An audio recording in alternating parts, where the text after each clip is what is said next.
So I have a slightly different take. General Jumper, is America at war? To the American servicemen, sir, we've been at war for a long time. Well, is the American people at war? If so, who with? Who are we at war with? Sir, we're fighting an enemy out there who's determined to kill us. Who are they? They are these terrorist organizations that we... Al-Qaeda, is that an enemy of the American people? ISIS and Al-Qaeda Yeah. continue to be... Ms. Shamsi, do you agree that, or do you believe that if Al-Qaeda and ISIS could attack the American homeland, they would?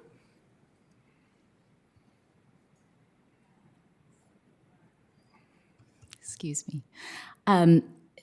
Senator Graham, I think what's important is that... No, what's important is you answer the question first, then give an explanation. It's a simple question.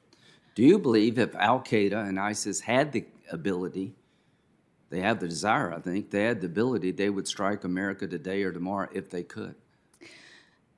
Senator Graham, the reason that I'm having a hard time answering that with a yes or no answer is because... That's all I need to know, because nobody in the world should have a hard time answering that yes or no. If you can't answer that yes or no, you have no idea what you're talking about. You're living in a dream world, because I can tell you right now, ma'am, if they could kill us all, they would. The only reason 3,000 Americans died on 9/11 is they couldn't find a way to kill 3 million of us. If they could find a way to kill 3 million of us, they would do it. So, Mr. Sales, what's the threat to America now from Al-Qaeda and ISIS? Is it less, more, the same? I think it's substantial, Senator. It is not what it was before 9/11, in part because we have used force to degrade their networks and to destroy their sources of fundraising and to harden our borders. Their capability to strike the homeland may be less than it was 20 years ago, but the intention to strike the homeland, to strike us around the world, is still very present. Would you say their ability to plan an attack in Afghanistan against the American people has gone up since our withdrawal? Senator, I'm sorry to agree with you that it has gone up. We don't have the intelligence collection capabilities to know what our enemies are doing in Afghanistan, nor do we have strike assets that can take action when necessary. General Jumper, you're an Air Force guy. I'm a lawyer, you're a pilot. Has the drone program prevented pilots from being put at risk? That's not the main point, sir, but the answer is yes. I don't think that's the main point of the drone program.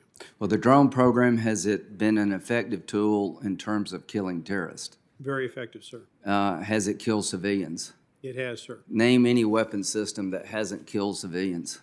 No. Name any war that civilians haven't been killed in operations. Count me in transparency. You're right about that. I want to know more about the drone program. But I can't believe we're talking about this. You've got a witness that can't answer the question, would Al-Qaeda and ISIS strike the American people if they could? Of course they would. Afghanistan is a breeding ground for another attack on our country. The border is broken. As much as I respect the chairman, I can't believe we're focusing on closing Gitmo at a time when international terrorism is getting stronger. We're now talking about neutering the drone program at a time we need it the most. So Secretary Mayorkas gave himself an A for effort when it comes to securing our border. I'll give him an F for results.